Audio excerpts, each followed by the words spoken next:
All right, so this is take 3, I guess, for debinding, for washing with acid after debinding. So this is a vertically printed dog bone after debinding.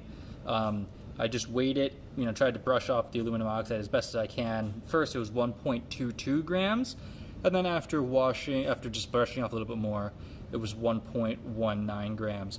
So I'm not really dealing with a whole lot of margin of error, but just for comparison, a fully debound and sintered one is between 1.14 and 1.18, and then before debinding, it's more like 1.32 or 33 or something like that. So not a whole lot of margin of error. It loses about 10% of its weight through the whole process. So I'm just going to wash this with acid. Same I did before the first time. I'm going to add acid and then quickly I'm going to shake it a little bit and then quickly pour it off and add a little water to neutralize it. So I've tried with reduced concentrations of acid for more time, and it didn't really do anything, or it broke anyway. So I'm going to just, this isn't for a production method. This is just so that I can see whether there's any effect at all to the quality of the sintering process. So I'm going to be very careful, maybe 30 seconds or a minute, because this is actually the last debound dog bone I have right now. I try not to pour acid all over myself. All right, and let's go.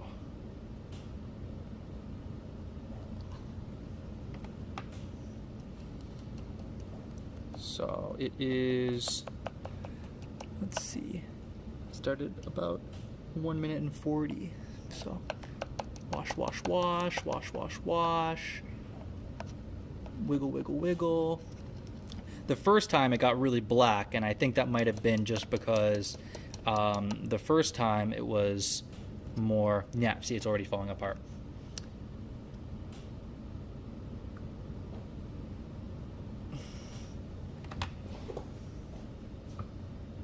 Just adding a little bit of water off camera. So that was barely 30 seconds. Okay. So that should stop the reaction. Oh wow. Oh, that's new. Hey, take a look at this. It just peeled open. Whoops. It just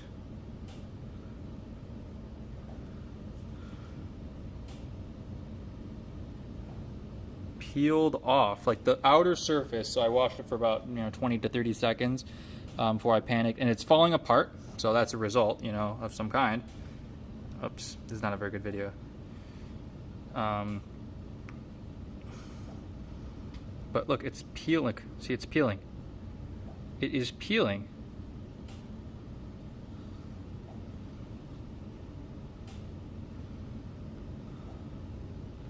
Huh.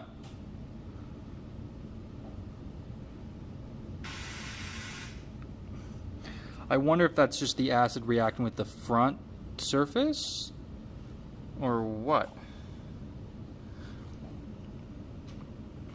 I'm going to take this out and let it dry. Yeah, so there it is, it's out.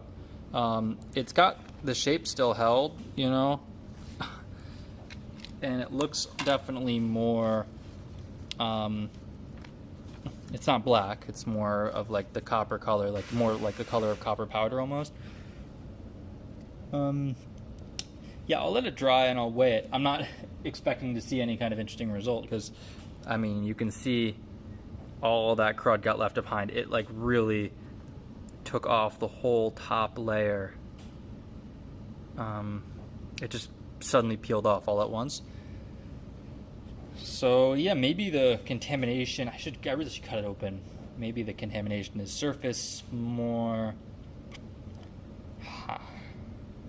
There's so many unknowns with this thing, I mean, the best thing you could possibly do is to do a chemical debinding, industry standard, and then do a thermal debinding under a reducing or a vacuum, reducing atmosphere or a vacuum. And then this is basically the worst thing you could possibly do, is to do purely thermal debinding in open air.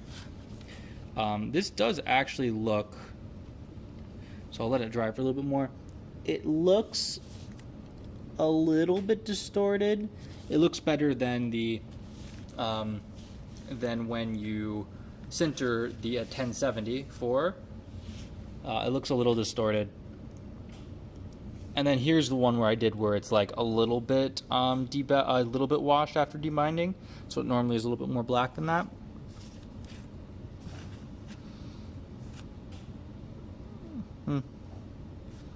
I should have had a fully non-washed comparison. Oh well. Alright. And I'm going to pause this, and then in about 10 minutes I'm going to just weigh it and see what we're working with. It hasn't been 10 minutes yet. It's still wet. But one thing I've noticed, and it's kind of hard to see, is these are vertically printed, but you can no longer tell. So like the outermost crust that had the layer lines, I guess that is gone, and now it's just like the inside. Whereas with this one, I mean, it's going to be very hard to tell on camera, but I, in person, can see layer lines with the less washed but debound part. I'm going to leave these out and weigh them tomorrow.